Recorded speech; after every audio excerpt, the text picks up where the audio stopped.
Ele tinha tudo: o dinheiro, o poder, a esposa grávida perfeita. Mas na leitura do testamento de seu pai, Cássio Alencar decidiu destruí-la. Diante da família e de sua amante, ele chamou a esposa grávida de 7 meses de interesseira e fraude. Ele pensava que estava prestes a herdar um império de bilhões de dólares. Ele não sabia que seu pai havia visto tudo. Nos próximos 60 segundos, a mulher humilhada que ele acabara de repudiar obteria a derradeira vingança e ele perderia tudo. O enjoo daquela manhã não tinha nada a ver com o bebê.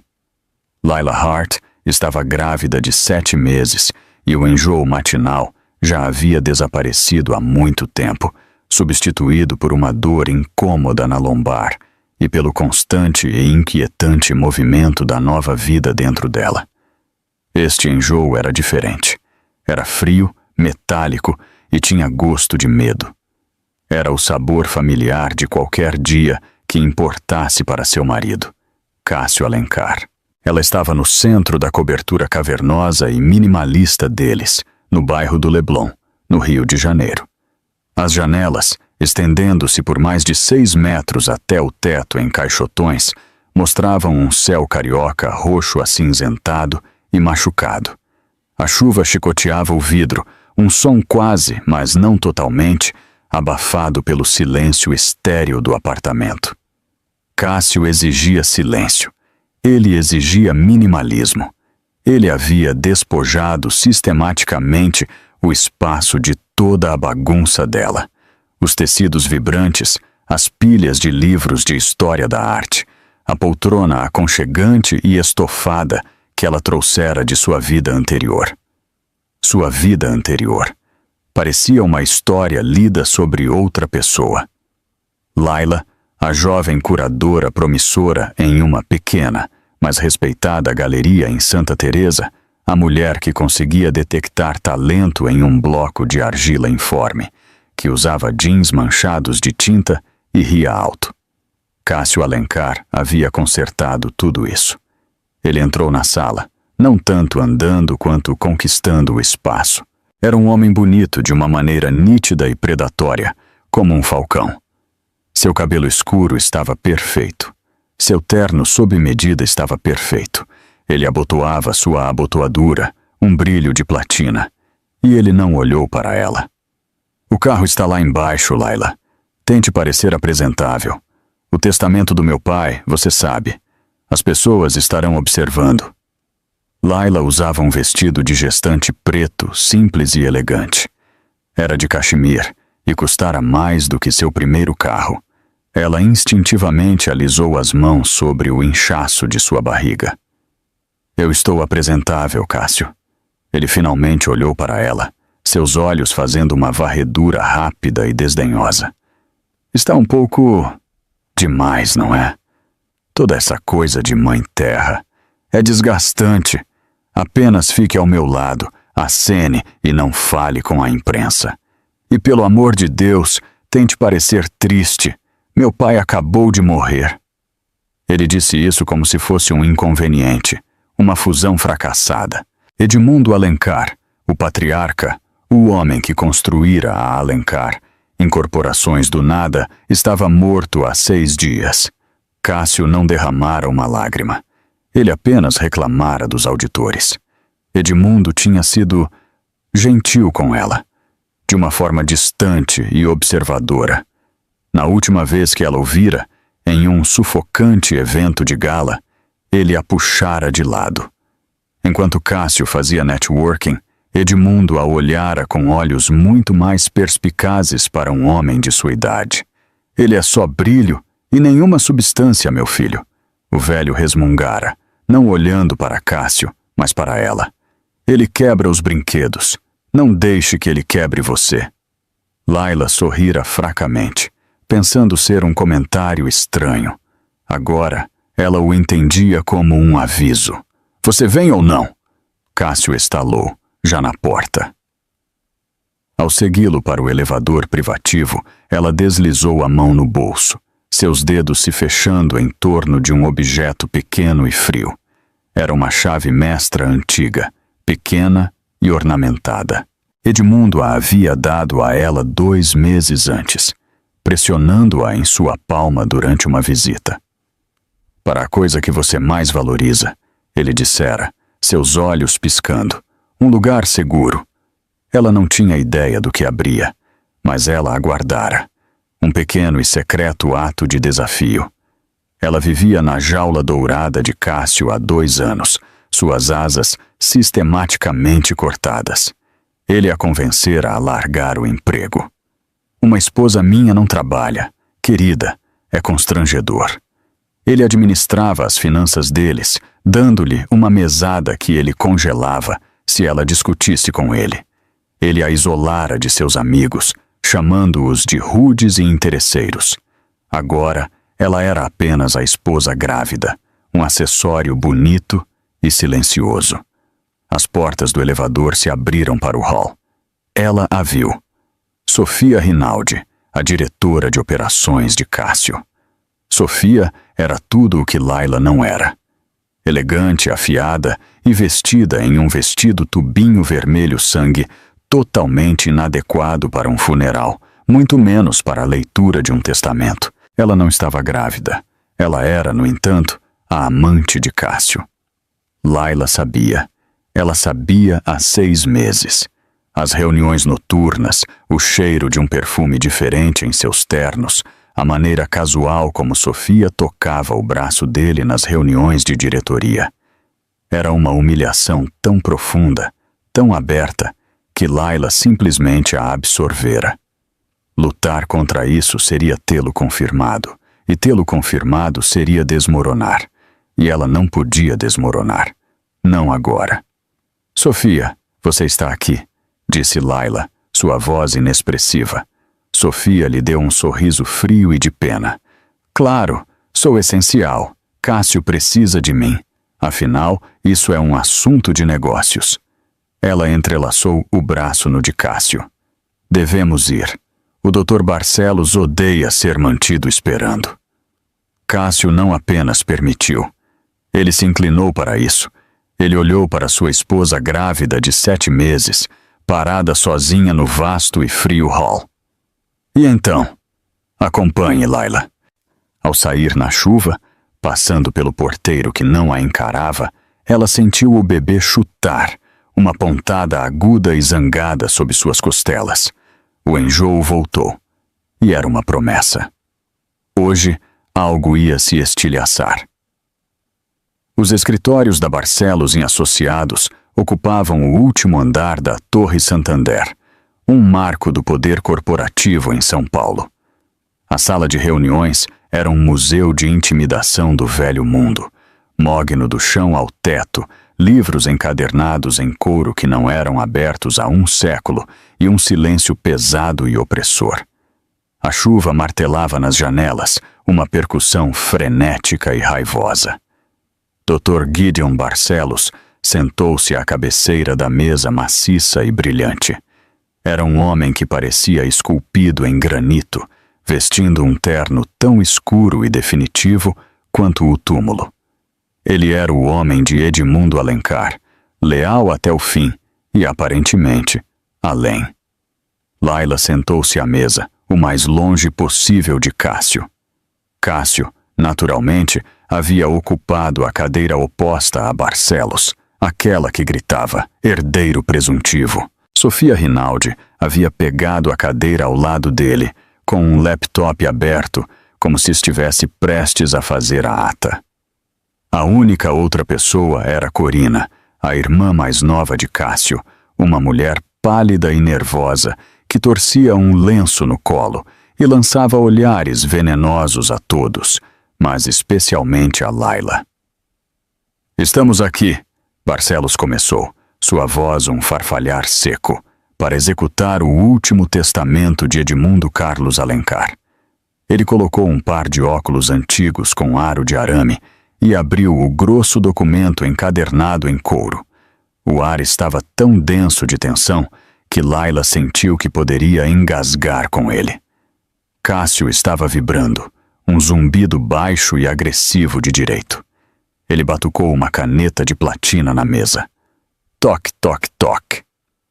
Vou pular o preâmbulo e o jargão legal, disse Barcelos, olhando por cima dos óculos. Edmundo não era um homem de jargão. Ele era específico. Corina soltou um pequeno soluço sufocado. Cássio apenas revirou os olhos. A minha filha, Corina Alencar Wells, leu Barcelos. Eu deixo um fundo fiduciário no valor de 20 milhões de reais e a casa em Petrópolis. Que você finalmente encontre alguma paz, minha menina. Corina ofegou. Era uma quantia generosa, mas não obscena. É só isso? Ela sussurrou. Agradeça por ter conseguido isso, maninha. Cássio zombou. Você sempre foi uma decepção. Cássio! Barcelos advertiu, sua voz afiada como aço. Sim, sim. Vá em frente, Gideon, disse Cássio, acenando com a mão. Vamos para o evento principal. A empresa. Eu. Barcelos olhou para ele por um longo e frio momento. Então ele virou uma página. Muito bem. Ao meu filho, Cássio. Cássio se endireitou, um sorriso triunfante e lupino se espalhando por seu rosto. Ele lançou um olhar para Sofia, que sorriu de volta. Barcelos continuou. Ao meu filho, Cássio Aurélio Alencar. Eu deixo... O advogado fez uma pausa deliberadamente e olhou para cima. Eu deixo a soma de 10 mil reais. E o silêncio na sala foi absoluto. Até a chuva parecia prender a respiração. O sorriso de Cássio congelou. Depois azedou. O quê? O que você disse? Isso é uma piada. Um erro de digitação. Você quer dizer 10 bilhões. Eu quero dizer 10 mil reais, senhor Alencar. DZ. Edmundo era, como eu disse, específico. Ele também lhe deixou sua coleção de xícaras lascadas, que ele disse que você acharia apropriado. O sangue sumiu do rosto de Cássio, substituído por um vermelho manchado e furioso. Ele se levantou, derrubando sua cadeira pesada. Ela atingiu o chão com um baque nauseante. Aquele velho senil. Ele rugiu, sua voz rachando. Ele é insano. Ele estava senil. Eu vou contestar isso. Eu vou caçar sua licença, Barcelos. Eu me sentaria, Cássio, disse Barcelos, sua voz perigosamente calma. Eu não vou me sentar. Cássio estava andando de um lado para o outro, descontrolado. E então, seu olhar selvagem e furioso pousou em Laila. Ela estremeceu. Ela viu o novo alvo se fixar no lugar. Você? Ele sussurrou, sua voz baixa e ameaçadora. Ele caminhou em direção a ela e ela recuou. Isto é culpa sua. Cássio, não, disse Laila, sua voz tremendo, suas mãos voando para a barriga. Você fez isso, ele rugiu, apontando um dedo para o rosto dela. Você o envenenou contra mim. A fraudezinha fraca, chorona e artística, sussurrando em seu ouvido, bancando a vítima. Cássio, já chega, disse Barcelos, levantando-se de sua cadeira. Ah, já chega? Cássio riu, um som cru e feio. Já chega? Eu estou apenas começando. Você se acha tão pura, não é, Laila? Minha pequena Madonna grávida. Ele se virou para a sala, um mestre de cerimônias, se apresentando para seu público. Vocês sabem o que ela é? Ela é uma interesseira, uma prostituta social comum e oportunista que me encurralou. Lágrimas escorriam pelo rosto de Laila agora, quentes e silenciosas. Ela estava congelada em sua cadeira, uma estátua de sal. Ela provavelmente nem sabe quem é o pai. Cássio gritou. Ela me encurralou e agora não vai conseguir nada. Você não vai conseguir nada, ouviu? Ele estava respirando pesadamente, seu rosto bonito contorcido em uma máscara de ódio puro e não adulterado. E então ele fez o impensável. Ele se virou para Sofia. Ele agarrou a mão dela e a puxou, trazendo-a para o seu lado. Vocês veem esta mulher? Ele berrou, segurando a mão de Sofia no alto. Sofia Rinaldi, Esta é uma parceira. Esta é uma mulher de substância. Esta é a mulher com quem eu deveria ter casado. A mulher com quem eu vou casar assim que me livrar desta. Ele gesticulou para a barriga de Layla, desta parasita. A humilhação estava completa. Era tão total, tão devastadora, que o ar havia sido sugado dos pulmões de Layla. Ela estava se afogando. Corina estava olhando para a mesa, branca como um lençol. Sofia estava sorrindo. Ela estava realmente sorrindo em triunfo. Neste silêncio sufocante e violento, Gideon Barcelos pigarreou. Senhor Alencar? Cássio, ainda respirando com dificuldade, cuspiu. O quê? O senhor não me deixou terminar. Gideon Barcelos repetiu. As palavras, ditas suavemente, caíram com a força de um golpe físico. Cássio se virou, seu rosto uma máscara de confusão e raiva. Do que você está falando, seu velho fóssil? Você disse 10.000 reais. Eu disse, Barcelos concordou, ajustando os óculos. Ele olhou para o testamento, seu dedo traçando a linha. Ah, sim, aqui está. Ao meu filho, Cássio Aurélio Alencar, eu deixo a soma de 10.000 reais. E aqui está a parte que o senhor interrompeu. Desde que ele aceite este legado como sua única e final herança, sem contestação. Barcelos olhou para cima, seus olhos tão frios quanto um céu de inverno. E, caso ele conteste isso, ou, como eu suspeito profundamente que fará, caso ele fale em demonstrar um mínimo de decência humana para com aqueles nesta sala, o referido legado de 10.000 reais deve ser considerado nulo e sem efeito. Cássio encarou, sua boca abrindo e fechando. O quê? O que isso significa? Significa, Sr. Alencar, disse Barcelos, saboreando o título, que pela sua performance o senhor acaba de se deserdar. O senhor não ganha nada, nem mesmo as xícaras. O sorriso de Sofia vacilou. Seu aperto na mão de Cássio visivelmente afrouxou. Mas se não sou eu... Cássio gaguejou, sua bravata se estilhaçando, revelando o pequeno homem em pânico por baixo. A empresa, Alencar Incorporações, quem a recebe? Ah, disse Barcelos, virando a página. O evento principal, como o senhor chamou, o resíduo. Ele fez uma pausa, olhando diretamente para Layla. A sala se inclinou. Layla, que ainda tentava respirar, ultrapassar o peso esmagador da humilhação. E agora, leu Barcelos, sua voz ganhando uma força ressonante repentina. A principal beneficiária da minha propriedade. Eu passei minha vida construindo um legado. Tem sido minha maior tristeza assistir meu filho, Cássio, se transformar em um homem de profunda fraqueza. Um homem que confunde crueldade com força e que valoriza apenas as superfícies mais rasas e reflexivas. Ele não é um guardião. Ele é um destruidor. Um legado não precisa de um destruidor. Precisa de um criador. Precisa de uma espinha de aço, um coração gentil e uma visão de longo alcance. Precisa de alguém que entenda que a fundação é mais importante do que a fachada. Cássio estava balançando a cabeça, sussurrando. Não, não, não.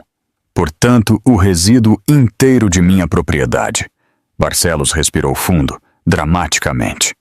Incluindo todas as ações e controle majoritário da Alencar Incorporações. Todas as propriedades reais e intelectuais. Todas as contas bancárias, fundos fiduciários e participações, tanto estrangeiras quanto domésticas. Eu deixo em sua totalidade a minha nora. Barcelos levantou o olhar do papel, seu olhar encontrando e segurando o de Layla. A Layla Hart. O silêncio que se seguiu não foi silêncio. Foi o som de um universo terminando. O suspiro de Layla foi um som doloroso e dilacerante. Ela pensou por um segundo selvagem e vertiginoso que tinha ouvido mal, que aquilo era alguma nova e elaborada crueldade. Cássio soltou um som. Não era uma palavra. Era um lamento agudo e estrangulado. o som de um animal morrendo. Não, não, ela não pode. É impossível. Eu sou o herdeiro. Sofia Rinaldi tropeçara para trás, a mão sobre a boca. Seus olhos, pela primeira vez, arregalados com choque genuíno. Ela não estava olhando para Cássio. Ela estava olhando para Laila. Ela estava olhando para a nova rainha. Não é possível. Cássio estava cantando, apertando a cabeça. Não é legal. É perfeitamente legal, disse Barcelos, um sorriso fino e satisfeito brincando em seus lábios. Edmundo e eu passamos 6 meses neste testamento. É inatacável e fica melhor. Melhor?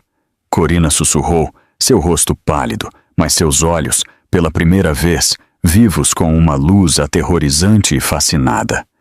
Edmundo deixou uma carta pessoal para Laila. Ele também deixou vários adendos. Por exemplo, disse Barcelos, puxando uma nova pilha de papéis de uma pasta. Como a nova proprietária e presidente do conselho, o primeiro ato da Sra. Hart será, sim, a rescisão imediata e sumária dos contratos de trabalho de Cássio Alencar, CEO, e Sofia Rinaldi, COO. Por justa causa, cláusula moral, entre outras malversações financeiras mais grosseiras. Sofia soltou um pequeno Você não pode, Cássio rosnou, avançando para a mesa. O conselho nunca vai, eu sou o conselho. Não, Cássio, disse Laila. Sua voz era um sussurro, mas naquela sala era um trovão. Todos se voltaram para ela. Ela ainda estava sentada. As lágrimas haviam parado. Seu rosto estava pálido, manchado de rímel, mas seus olhos estavam diferentes. A névoa do abuso, do medo, havia desaparecido. Em seu lugar estava um azul ártico, frio e claro. Ela lentamente, dolorosamente, se levantou, suas mãos descansando em sua barriga grávida, um gesto que não era mais de defesa, mas de poder. Você não pode, Cássio implorou, seu tom mudando instantaneamente de raiva para uma barganha desesperada e lamuriosa. Laila, querida, você não sabe o que está fazendo. Você não pode administrar uma empresa. Você é uma artista. Você precisa de mim. Nós podemos administrá-la juntos. Ele começou a caminhar em direção a ela. Pare, ela disse. A palavra era suave, mas tinha o peso de toda a propriedade Alencar por trás dela. Ele congelou. Ela olhou para Barcelos. Barcelos, a segurança. Edmundo antecipou que poderia haver uma transição de poder, disse Barcelos, pressionando um pequeno botão discreto em sua mesa. As portas da sala de reuniões se abriram instantaneamente, e 2 homens muito grandes de terno escuro entraram. Eles não eram advogados. Cássio, disse Laila, sua voz tremendo, mas ganhando força a cada palavra. Você me chamou de interesseira, de prostituta, de parasita. Você me humilhou. Você ficou aí com sua amante, e você repudiou a mim e ao meu filho. Laila, eu estava com raiva. Eu não quis dizer isso. Sim, você quis dizer, ela disse. Você quis dizer cada palavra. Você apenas calculou mal. Você pensou que eu era um nada. Você pensou que eu era uma artista fracassada que você havia encurralado. Mas Edmundo me viu. Ele sabia. Ela olhou para Sofia, que estava pegando seu laptop, seu rosto uma máscara de fúria fria. Sofia, você está demitida. Saia do meu prédio. Sua vagabunda, Sofia sibilou. Sofia, cavalheiros, disse Laila aos seguranças, ignorando Sofia. Por favor, escoltem o Sr. Alencar e a Sra. Rinaldi para fora das instalações. Eles terão 10 minutos para pegar seus pertences pessoais de suas mesas e, em seguida, devem ser removidos. Permanentemente. Você vai se arrepender disso, Laila. Cássio gritou enquanto os guardas pegavam seus braços. Você não vai sobreviver a isso. Eu vou te arruinar. Eu vou ficar com o bebê. O senhor não vai, Barcelos rebateu. Edmundo também estabeleceu um fundo fiduciário, um arsenal legal para a senhora Hart, para protegê-la e a criança de qualquer litígio frívolo ou vexatório. Seu nome está na lista, Cássio. O senhor a processa. O senhor está olhando para uma contra-ação que o deixará. Bem, com menos do que o seu zero atual. A luta drenou de Cássio. Era como se suas cordas tivessem sido cortadas. Ele parecia, pela primeira vez, pequeno. Os guardas o arrastaram, engasgando e vazio, para fora da sala. A porta se fechou com um clique. Laila ficou na sala silenciosa, revestida de mogno. Corina estava olhando para ela, a boca ligeiramente aberta, e então os joelhos de Laila vacilaram. Ela teria caído se Barcelos não tivesse atravessado a sala em 2 passadas surpreendentemente rápidas para segurar seu braço, guiando-a para a cadeira que Cássio havia derrubado. Respire, senhora Hart, ele disse, sua voz surpreendentemente gentil. Apenas respire. Você tem muito trabalho a fazer. O silêncio que caiu na sala de reuniões era mais pesado do que o anterior. Era o silêncio de uma cratera de bomba, o ar ainda estalando com ozônio. Corina foi a primeira a se mover. Ela se levantou, sua cadeira raspando no chão polido. Você, ela disse, sua voz tremendo. Ela não estava olhando para Laila com admiração. Era um novo tipo de ódio, misturado com um respeito terrível e a contragosto. Você planejou isso. Você seduziu meu pai. Você bancou-a, a vítima pobre e gentil, e roubou tudo. Corina, eu não fiz nada disso, disse Laila, as mãos pressionadas nas têmporas. A adrenalina estava desaparecendo, deixando um vasto vazio.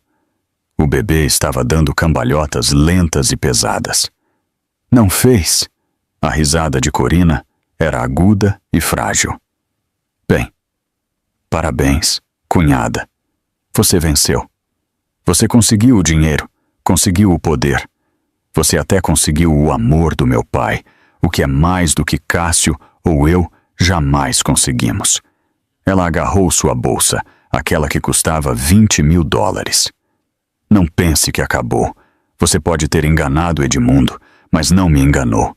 Você não tem ideia do que acabou de herdar. Não é uma empresa, é um monstro, e ele vai te devorar viva. Ela saiu da sala, deixando o cheiro de perfume caro e amargo em seu rastro.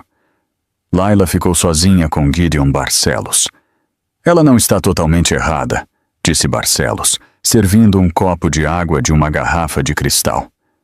Sua mão estava perfeitamente firme. Ele o entregou a ela. Sobre a empresa, quero dizer. Não sobre você. Edmundo foi muito claro sobre você. Eu não posso fazer isso, Laila sussurrou, sua voz um fio rouco. Dr. Barcelos, eu sou curadora. Eu entendo sobre arte holandesa do século XVII e escultura pós-moderna. Eu não entendo sobre fundos de hedge e aquisições corporativas. Você vai aprender, disse Barcelos, simplesmente. Ele se sentou em frente a ela, não como um advogado, mas como outra coisa. Um aliado? Um carcereiro? Edmundo não a escolheu porque você entende de finanças. Ele a escolheu porque você não entende. Ele a escolheu porque você tem caráter. Ele disse que Cássio era só brilho e você era toda substância. Ele deslizou um pequeno telefone preto pela mesa. Era pesado, novo. Este é para você. É uma linha segura. Meu número é o único nele. Seu motorista, um homem chamado Thomas, está esperando lá embaixo. Ele não é o mesmo motorista que a trouxe aqui. Thomas trabalhou para Edmundo por 30 anos. Ele pode ser confiável. Ah, a cobertura? Laila perguntou, sua mente cambaleando. Cássio, ele está... Para onde eu vou? Você vai para casa, Sra. Hart, disse Barcelos. A cobertura, os carros, as contas, tudo estava em nome de Edmundo, mantido em um fundo fiduciário. Esse fundo é agora seu. Cássio era, por falta de um termo melhor, um hóspede na casa de seu pai. Seus códigos de acesso foram desativados. Cerca de 5 minutos atrás. A eficiência era aterrorizante. Aquilo tinha sido um golpe, planejado com precisão militar. A descida no elevador foi um borrão. Laila atravessou o hall, um fantasma em sua própria vida. A chuva havia parado, deixando o ar cheirando a ozônio e pavimento molhado. Um Bentley preto e reluzente estava na calçada. Não o carro esportivo chamativo e desagradável de Cássio. Esta era uma máquina mais antiga, substancial e elegante. Um homem de terno preto simples segurou a porta. Sra. Hart, eu sou Thomas. Ele tinha olhos gentis, enrugados nos cantos. A viagem de volta para o Leblon foi silenciosa. Laila observava a cidade passar, os rostos, as luzes, o movimento. Era tudo uma aquarela, borrada e indistinta. Ela estava em choque profundo e paralisante. Quando ela chegou à cobertura, o porteiro, que antes a ignorava, correu para abrir a porta. Boa tarde, Sra. Hart. Um lindo dia. Ela entrou no elevador privativo. A humilhação de Cássio parecia ter acontecido há uma vida inteira, com uma pessoa diferente. As portas do elevador se abriram para seu apartamento. Seu apartamento estava diferente. Não estava mais silencioso. A equipe, o cozinheiro, as 2 empregadas, todos que haviam sido contratados por Cássio e a tratavam com desdém educado, estavam parados no foyer. Eles pareciam aterrorizados. Uma mulher pequena e austera, em um vestido cinza, se adiantou. Sra. Hart, eu sou a Sra. Brandt, a chefe da casa. Fomos informados da transição. Servimos ao seu prazer. O desequilíbrio de poder acabara de mudar. Violentamente. Essas pessoas que a viram ser sistematicamente isolada eram agora dela para comandar. Obrigada, Sra. Brandt, disse Laila, sua voz rouca. A senhora pode continuar com seus deveres. Ela caminhou para a vasta e fria sala de estar. As coisas de Cássio estavam por toda parte. Sua jaqueta estava jogada sobre uma cadeira. Seu copo de scotch da noite anterior estava na mesa. Era o lar do homem que a havia destruído, e ela acabara de herdá-lo. Ela sentiu uma onda repentina e violenta, não apenas de náusea, mas de raiva. Ela caminhou até a parede branca e estéril, onde sua pintura favorita, um abstrato vibrante e caótico que ela comprara de um novo artista, costumava estar pendurada. Cássio a substituíra por um certificado de ações, emoldurado e sem sentido. Ela agarrou a moldura. Era pesada. Com um grito que era metade soluço, metade grito de guerra, ela a arrancou da parede e a jogou no chão de mármore. O vidro se estilhaçou. Foi o som mais alto que ela fizera neste apartamento em 2 anos. A equipe veio correndo. Sra. Hart? Laila estava respirando pesadamente. Tirem isso, ela disse. O vidro, senhora. Tudo, disse Laila, uma energia selvagem e perigosa a preenchendo. Tirem as coisas dele, todas elas. As roupas, os produtos de higiene, os móveis feios e sem alma dele. Empacotem, enviem para, eu não me importo. Enviem para um abrigo. Não, eles não merecem isso. Apenas tirem da minha vista. Agora. Pela primeira vez, a Sra. Brandt sorriu. Um sorriso minúsculo, fino, real. Imediatamente, Sra. Hart. Laila caminhou trêmula para o quarto principal. Ela trancou a porta. Seu telefone vibrou. Era o telefone seguro. Uma mensagem de texto de Barcelos. Ele está na rua. Tentou acessar suas contas. Ele está barulhento. Ele não é mais sua preocupação. Sua preocupação é o que vem a seguir. Layla sentou-se na cama. O que viria a seguir? Ela estava grávida de 7 meses. Ela era uma bilionária. E ela estava totalmente, terrivelmente sozinha. As primeiras 24 horas foram um borrão desorientador de poder e pânico. Layla dormiu por 3 horas no quarto de hóspedes. Um espaço onde Cássio nunca havia entrado. Ela acordou em um mundo mudado. A cobertura estava agitada com uma energia silenciosa e eficiente. Assim, a senhora Brent, com o que parecia ser precisão alegre, havia mobilizado sua equipe. A existência inteira de Cássio estava sendo apagada profissionalmente. Armários foram esvaziados.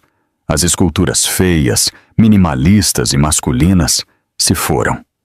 Ao meio-dia, o apartamento estava meio vazio, mas era a primeira vez que Layla conseguia respirar nele. O pânico, no entanto, era real. Ela era a nova chefe de um conglomerado global multibilionário. Ela olhou para seu laptop, aquele que Cássio havia lhe dado e que ela suspeitava que ele monitorava. E ela nem sabia a senha de acesso à intranet da Alencar Incorporações. O telefone seguro vibrou novamente. Barcelos. Senhora Hart, o conselho tem estado inquieto. Eles estão exigindo uma reunião de emergência. Eu a marquei para amanhã às 10 da manhã. Você deve estar lá. Estar lá? Layla disse, andando pela sala. Estar lá e dizer o quê? Olá? Eu sou a artista grávida que acabou de herdar todos vocês? Você deve afirmar sua autoridade. A voz de Barcelos estava firme. Eles farejam fraqueza. A sombra de Edmundo é grande, mas está desaparecendo. Eles a veem como uma regência, uma substituta. Você deve provar que é o trono. Como? Edmundo se foi. Eu não sei os planos dele. Eu não sei nada dele. Houve uma pausa na linha. Mas você sabe, Edmundo era, como eu disse, específico. Ele deixou mais do que a empresa, Layla. Ele deixou o manual. O manual? Que manual? Um plano de negócios? Uma chave, disse Barcelos. Ele me disse que lhe deu uma chave. Ele disse, ela saberá o que fazer com ela quando for a hora certa. Sugiro que a hora seja certa. A mão de Layla voou para o bolso. A chave pequena e ornamentada. O escritório dele, ela sussurrou. Depois que a mãe de Cássio morreu, Edmundo manteve seu antigo apartamento pré-guerra em Ipanema. Ele nunca se mudou para a cobertura estéril com Cássio. Ele manteve sua vida antiga, seu antigo escritório. Cássio se recusara a chegar perto dele. Thomas a levará, disse Barcelos. Vá esta noite antes da reunião. Vá e encontre sua armadura, Sra. Hart. A viagem até o apartamento de Edmundo foi diferente. Thomas a levou no Bentley. Ela se sentia como uma impostora, uma criança brincando de se vestir. O apartamento de Edmundo ficava em um prédio de dinheiro antigo e silencioso. O hall era quente. Tudo em madeira escura e tapetes de pelúcia gastos. Thomas usou uma chave para levá-la a um elevador privativo. Ele nunca deixava ninguém subir aqui, senhora, nem mesmo o Sr. Cássio. O elevador se abriu diretamente para o apartamento. Era o oposto completo de sua cobertura. Estava cheio de livros, do chão ao teto, cheio de arte, arte real, apaixonada e caótica. Não o lixo estéril, de grau de investimento que Cássio preferia. Estava cheio de vida. E lá, no final do corredor, estava o escritório. Estava trancado. A mão dela tremeu ao tirar a pequena chave do bolso. Ela deslizou na fechadura antiga. Ela girou, suave como manteiga. O quarto cheirava a papel velho, couro e um leve e persistente cheiro de tabaco de cachimbo. Era um santuário. E na mesa maciça de mogno havia um único e grande diário encadernado em couro. Não era um livro razão de negócios. Estava endereçado simplesmente a Layla. Ela sentou-se na cadeira de couro oversized de Edmundo e a abriu. Não era um diário. Era uma carta. Era um manifesto. Era, como Barcelos havia dito, um manual. Minha querida Layla, se você está lendo isto, eu me fui. E a primeira parte do meu plano foi bem sucedida. Eu imagino que você esteja em choque. Eu imagino que você esteja aterrorizada. Isso é bom. Significa que você não é meu filho. Eu também imagino que Cássio se revelou a criatura oca e cruel que ele é. Por isso, sinto muito. Sinto muito por ter criado um homem que poderia machucar uma mulher como você. Ela teve que parar, um soluço preso em sua garganta. Ele sabia. Eu observei você por 2 anos. Eu observei você em jantares, encolhendo-se. Eu assisti você desistir de sua galeria. Eu assisti você diminuir sua própria luz para fazer o brilho raso do meu filho parecer mais brilhante. E eu assisti você esconder sua espinha. Você pensa que não tem. Eu sei que você tem uma de aço. Temo, forçando você a encontrá-la. Eu não deixei uma empresa para você, Layla. Eu deixei uma arma e deixei um mapa. As páginas seguintes eram uma análise detalhada, cáustica e brilhante de sua própria empresa. Ele citava nomes. Ele apontava a podridão. Henderson, no conselho. Ele é um parasita. Ele será o primeiro a sugerir um CEO interino. Ele tem desviado da divisão de logística por uma década. Os arquivos anexados provarão isso. O projeto Titã, na divisão de Sofia Rinaldi, é um fantasma, um projeto de vaidade projetado para canalizar dinheiro para ela e Cássio. Feche-o. Está nos sangrando e é um esquema de propina criminosa. Continuou por 50 páginas. Ele estava observando todos. Ele estava compilando um dossiê. Ele sabia sobre Cássio e Sofia. Ele sabia de tudo. Ele não havia deixado um fardo para ela. Ele havia deixado um arsenal. A última página era diferente. Não era sobre negócios. Ele vai lutar contra você, Layla. Ele vai tentar tirar a criança. Ele vai dizer que você é instável, incapaz. Mas você é a pessoa mais apta que conheço. Eu, como Gideon explicará, montei um fundo que torna você e o bebê intocáveis. A herança não era apenas o dinheiro. Era sua liberdade. O dinheiro é apenas o muro que manterá os lobos afastados. Não seja eu, Layla. Não deixe que esta empresa consuma a arte em você. Eu cometi esse erro. Eu comprei arte, mas esqueci como vê-la. Você a vê. Essa é a sua força. Você é uma criadora. Agora vá e crie um legado melhor do que o meu. Seu sogro, que tem mais orgulho de você do que você sabe, Edmundo. Layla fechou o livro. As lágrimas haviam sumido. O choque havia sumido. O medo ainda estava lá, mas era diferente. Era um medo frio, limpo e de gume afiado. Era o medo que se sente antes de uma luta justa. Ela pegou o telefone seguro e discou para Barcelos. Sr. Hart? Gideon, ela disse. Sua voz era nova, dura e clara. Cancele a reunião de emergência das 10 horas. Remarque-a para as 9 horas. E precisarei que o senhor providencie a prisão do Sr. Henderson. Peça aos auditores da polícia para encontrá-lo no escritório às 8h45.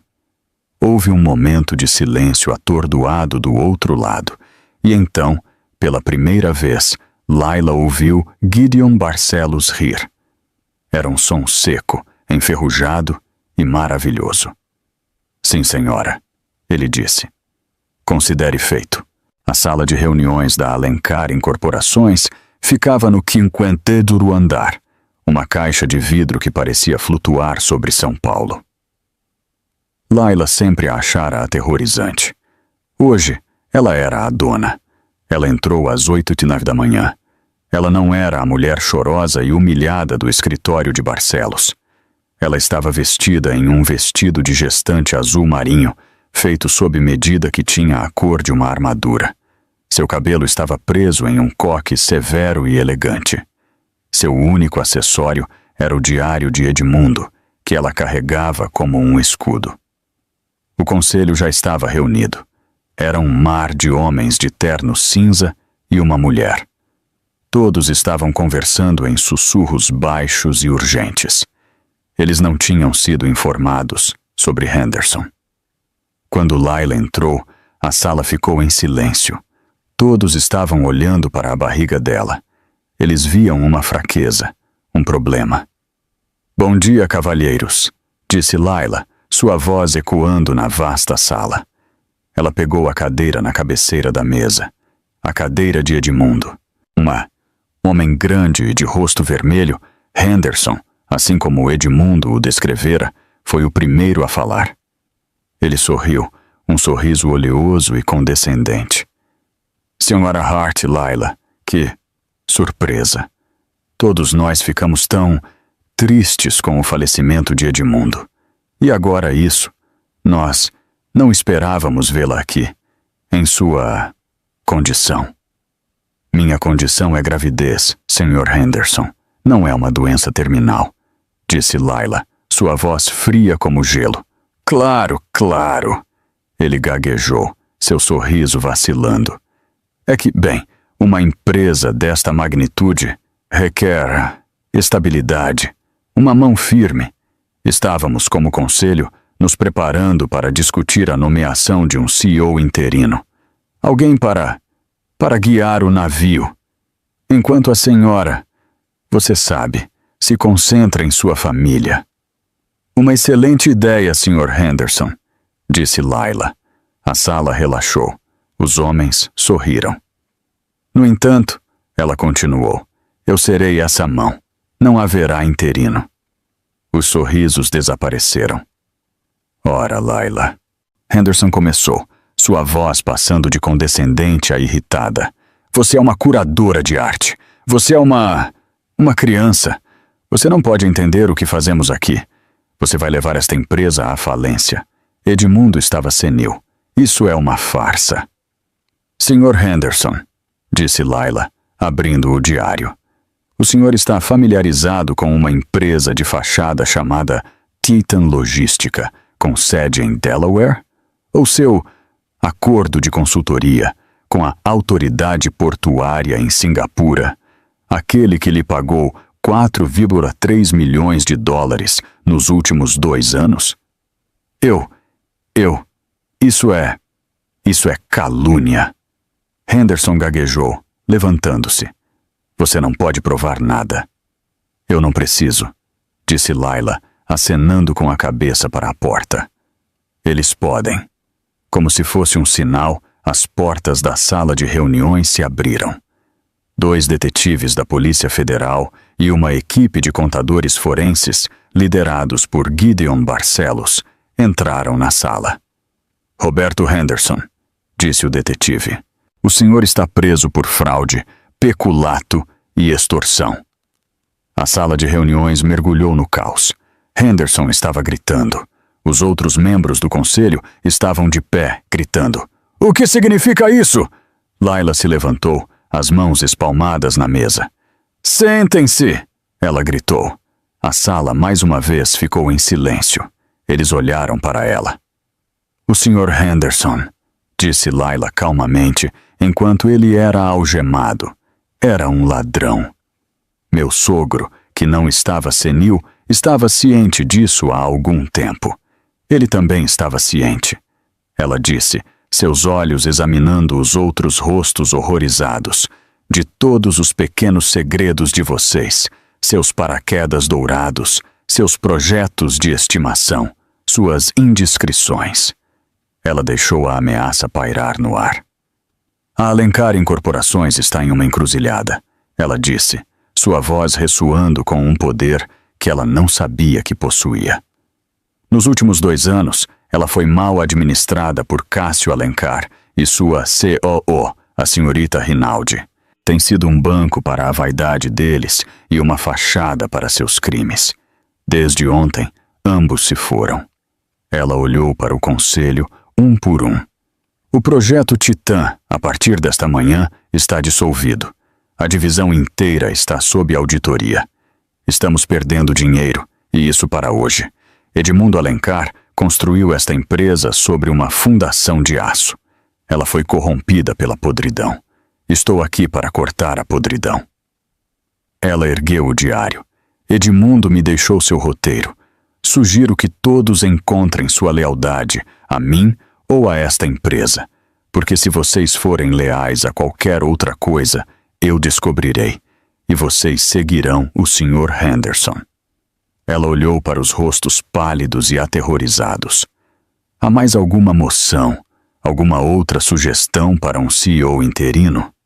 Silêncio. Bom. Ela acenou com a cabeça.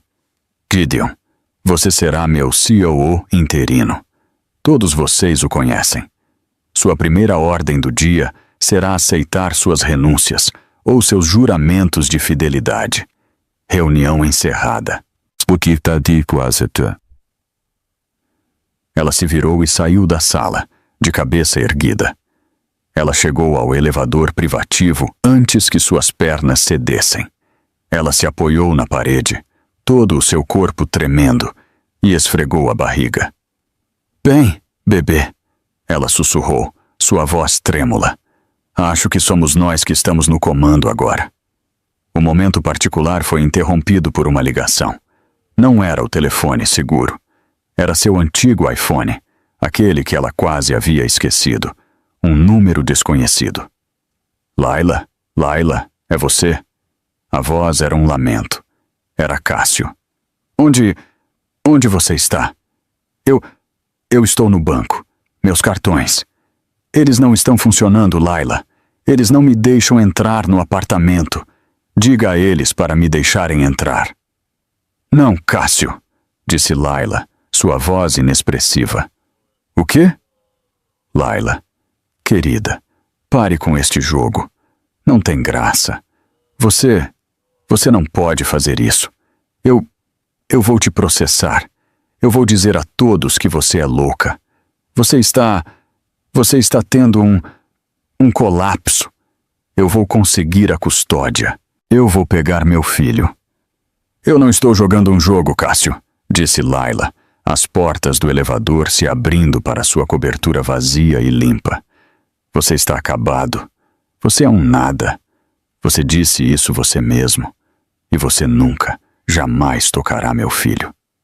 Ela desligou, bloqueou o número e jogou o telefone antigo em uma lixeira.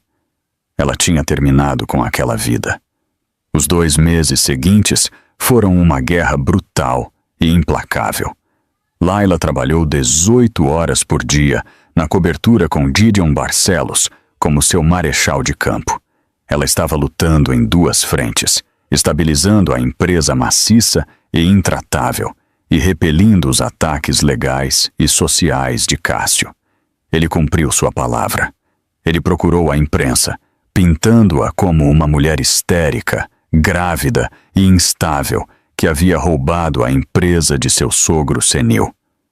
Ele entrou com ações judiciais, todas imediatamente rejeitadas por juízes que examinavam o testamento inatacável e o fundo de guerra de Edmundo.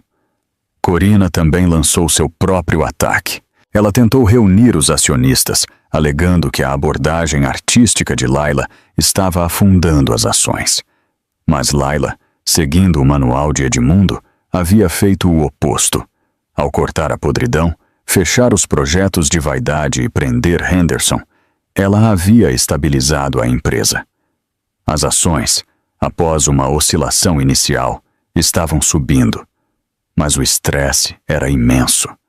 Laila estava grávida de 8 meses e meio. Ela estava exausta, solitária e aterrorizada. Ela era uma rainha em uma ilha isolada. Uma noite, após uma exaustiva ligação de 14 horas com o Conselho de Tóquio, a dor começou. Não era a dor incômoda a que ela estava acostumada. Era uma dor aguda, lancinante e aterrorizante. Ela estava em trabalho de parto prematuro.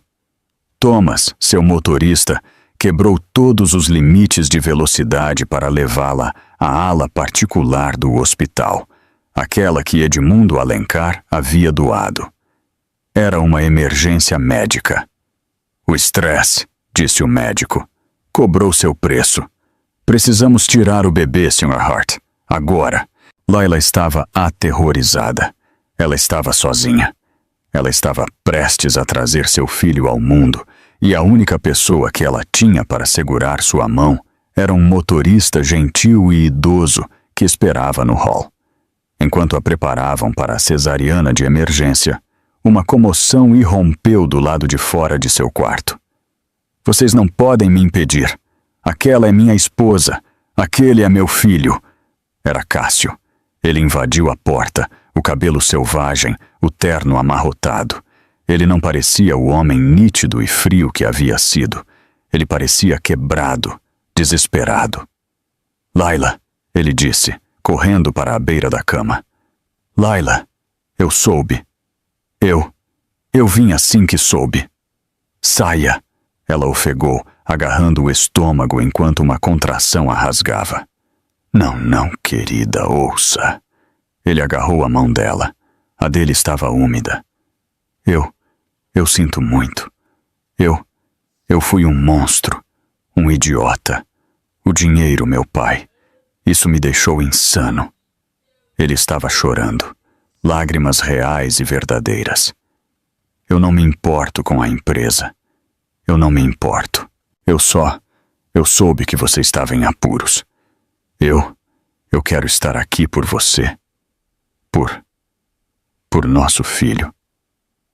Por um segundo agonizante e vulnerável, Layla quase acreditou nele. Ela estava com dor.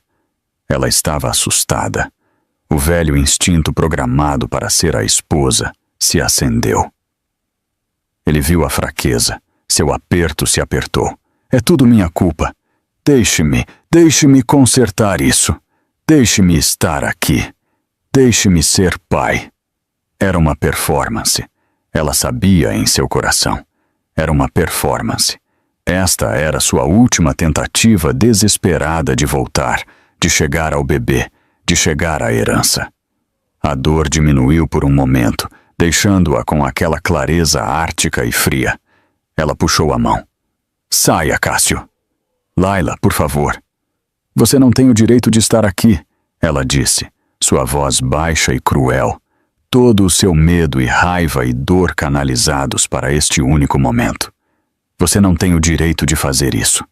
Você não tem o direito de me humilhar, de repudiar esta criança, e então de rastejar de volta e fingir ser pai.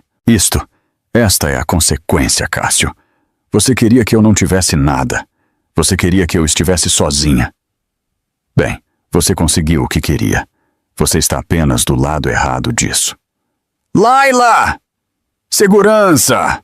Ela gritou, a palavra rasgando sua garganta. Funcionários do hospital e Thomas estavam na sala em um instante. Tirem-no daqui! Layla ordenou, lágrimas de dor e fúria escorrendo pelo rosto. Ele não deve ter contato, nem acesso. Ele não é o pai. Ele não é nada. Cássio parecia atordoado. Ele olhou para a mulher na cama, pálida, suando, em agonia, mas com olhos de ferro. E ele finalmente entendeu. Ele havia perdido. Ele havia perdido completamente. Ele foi escoltado para fora, sem gritar desta vez, mas curvado, um homem oco. A cesariana foi rápida, e enquanto Layla flutuava no crepúsculo da anestesia, ela ouviu um som, um lamento minúsculo, furioso e saudável. Quando ela acordou, o quarto estava silencioso. Gideon Barcelos estava parado perto da janela. Gideon, senhora, Hart, a senhora nos deu um susto. O bebê, ela sussurrou, seu coração parando. O bebê, ele disse, um sorriso real e caloroso tocando seu rosto. É magnífico. Uma enfermeira trouxe um pequeno berço de vidro.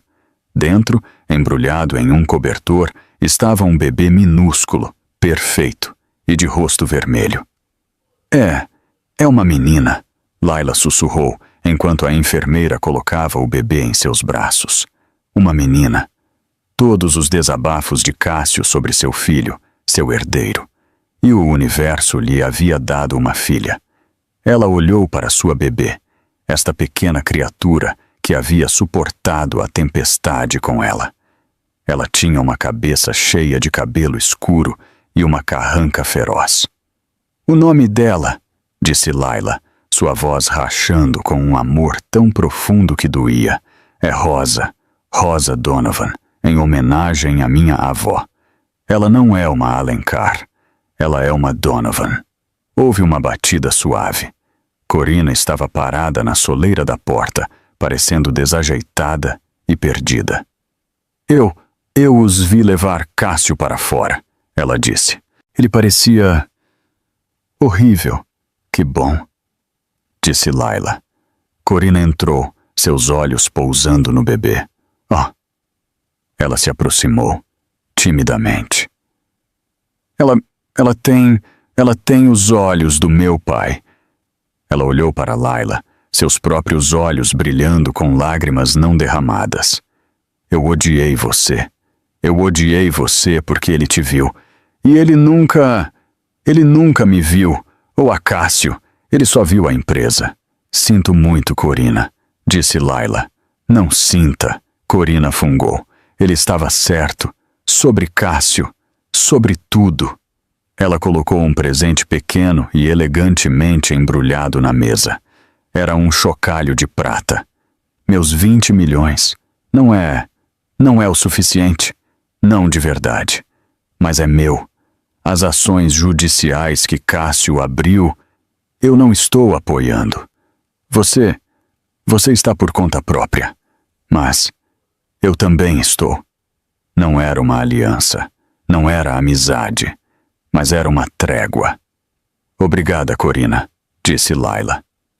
Corina assentiu e saiu. Layla olhou para sua filha. Sua herança não era a empresa. Não era o dinheiro. Era isto. Esta era a única coisa que importava. 6 meses depois, a luz na Galeria Chelsea recém-reformada estava perfeita. Era uma tarde de outono nítida e o sol entrava, iluminando os pisos de concreto polido e as paredes brancas e altas. O espaço estava cheio de arte desafiadora, vibrante e nova. No centro da sala, uma mulher estava dirigindo a colocação de uma grande, caótica e bela pintura abstrata. Ela estava vestida com jeans escuros, uma blusa branca simples e um blazer preto.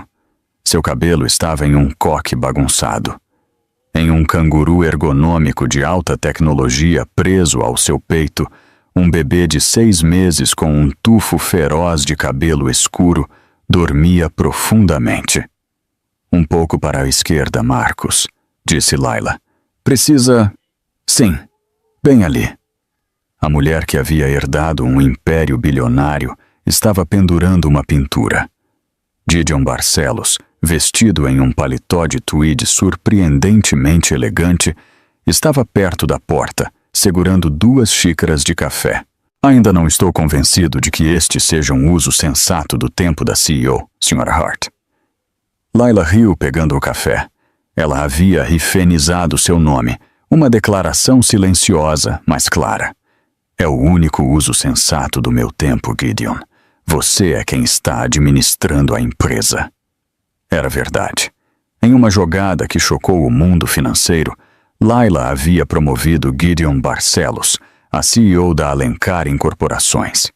Ela havia mantido seu título como presidente do conselho, mas havia entregado as operações diárias ao único homem em quem Edmundo confiava.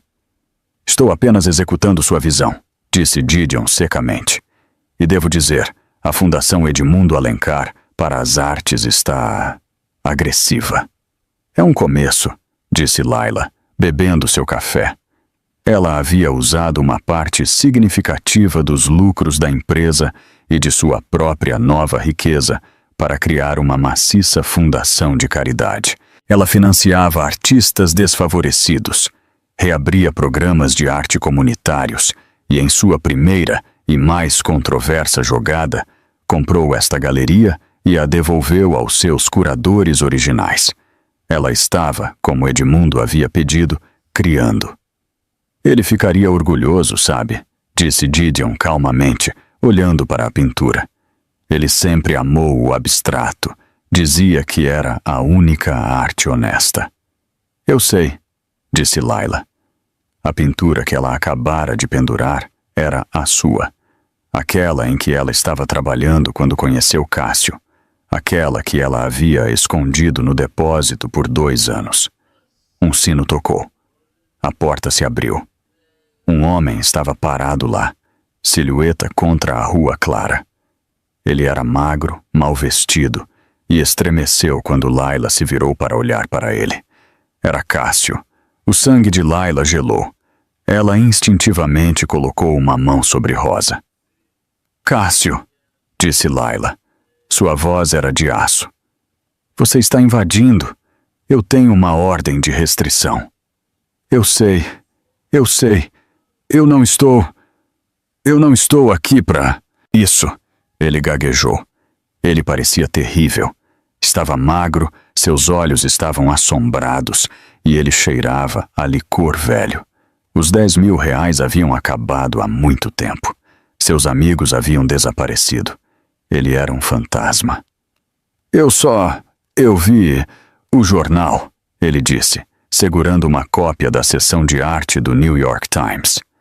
Havia uma matéria de página inteira sobre a inauguração da galeria, sobre ela. Eu queria ver, ele sussurrou, olhando para a pintura dela. É boa, Layla. É mesmo. Você sempre foi tão talentosa. Este foi o ataque final e mais patético. O apelo por pena. A última e desesperada tentativa de encontrar uma rachadura. Layla olhou para ele. O homem que ela amara. O homem que quase a destruiu. Ela não sentiu nada. Nem ódio, nem raiva. Apenas uma vasta e vazia pena. Não é para você, Cássio, disse Layla. Eu preciso... Posso vê-la? Só uma vez? De longe? Ele implorou, seus olhos fixos no embrulho adormecido em seu peito. Rosa, como se o sentisse, se mexeu e fez um pequeno som infeliz. Não, disse Layla. Você não tem o direito de vê-la. Você perdeu esse direito quando a chamou de parasita. Ela deu um passo à frente e ele recuou. Você precisa ir, agora. Ou eu vou mandar prendê-lo. Layla, por favor. Vá, Cássio. Vá e... fique bem. Ou não. Mas você não faz mais parte desta história. Ele olhou para ela por um longo momento. Um homem olhando para uma porta trancada. Ele não viu chave, nem maçaneta. Apenas uma parede sólida e impenetrável. Ele se virou e, com os ombros caídos, saiu de sua galeria e de sua vida. Gideon Barcelos soltou um suspiro. Isso foi bem feito. Layla se virou para a pintura, seu coração martelando. Ele é patético. Ele é, e você não é. Ela olhou para sua obra. Ela olhou para sua filha. A humilhação havia sido pública, escaldante e projetada para quebrá-la. Mas não o havia feito. Ela havia queimado a escória, o medo, a mulher que ela estava fingindo ser. A herança não era o dinheiro, não era a empresa. Edmundo estava errado sobre isso. A herança era ela. Sua arte, sua força, sua filha. Ela era o legado. Ela sorriu. Um sorriso real, completo e genuíno. Vamos abrir as portas, Gideon.